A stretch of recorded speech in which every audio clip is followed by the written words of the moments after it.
Got a good question from Villa Mayor, and the question is, would you put your brand into Marshalls or Tjmax or any other half-off stores? It's worth a video because I kind of want to explain the function of these stores. And I do shop. I want to say I do shop at Ross. You know, I'll go into Tjmax from time to time. I also go into a lot of thrift stores. You know, I'll go in there and I'll be hunting for fashion there. So like, you know, if you go to a real good vintage swap meet that has a good draw of different people, you'll find a lot of applications, for example, in denim that are naturally done. So you'll be able to purchase samples really cheap. In swap meets, they'll be hard to find stuff that's no longer in production and really cool uses of applications that you haven't really thought of. The product that's inside these shops are much cheaper than a forefront retail because they're actually purchased at discount prices.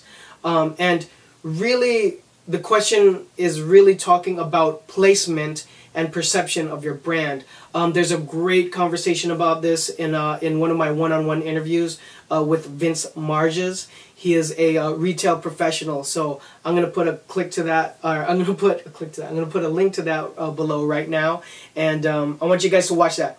There's 3 parts, I think, so watch the entire video. But he talks about your primary, secondary, and tertiary doors. So we're talking about kind of like a pyramid, a hierarchy of where you want your product, your brand to be placed. So you have, say you have Fred Segal. I want to be in Fred Segal is at the top. It's a main shop. It's a goal shop of where you want to be. And then it's going to trickle down.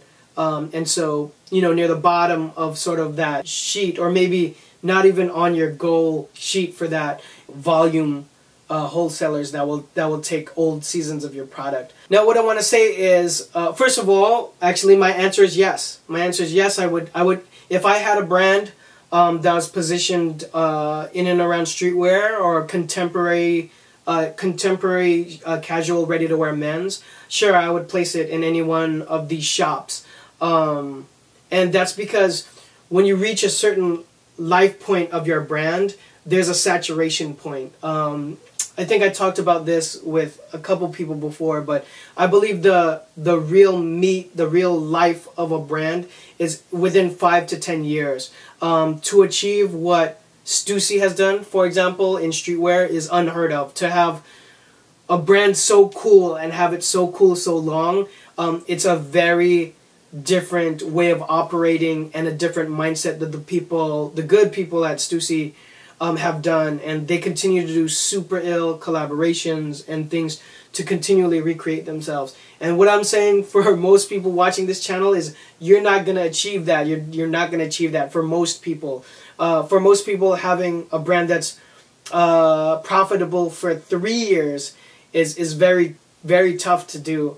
And so if you do live the normal life of a brand, I would say the first 3 years is just kind of getting your name out there, getting it to the point where you're not losing money, getting it to the point where there's notoriety. And then it really takes off in year 4, 5, 6, and you start making money, and you start dealing with real business problems. You're a multi-million dollar company.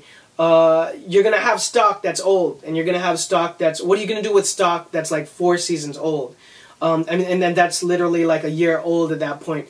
You're not going to make more money on that. If you have a lot of it, it's a good idea to free up warehouse space. The amount of money you're making per square foot of a building that you are leasing is maximized, is moving the product and selling it to someone like Ross, to someone like online. There's cooler ones now like Jack Threads, but they'll take your inventory that's dead, and they'll sell it, but you're giving it to them at really discounted prices.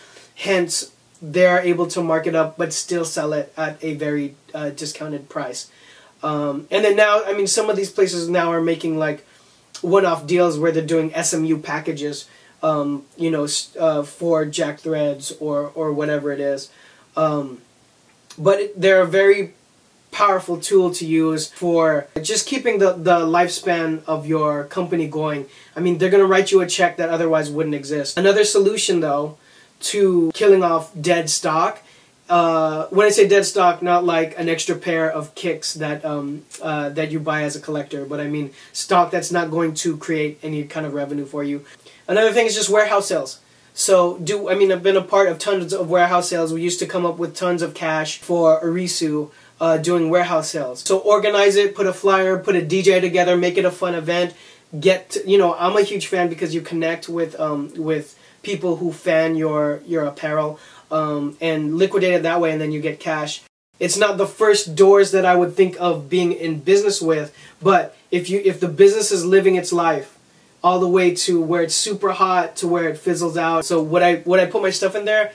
Hell yeah, absolutely I would.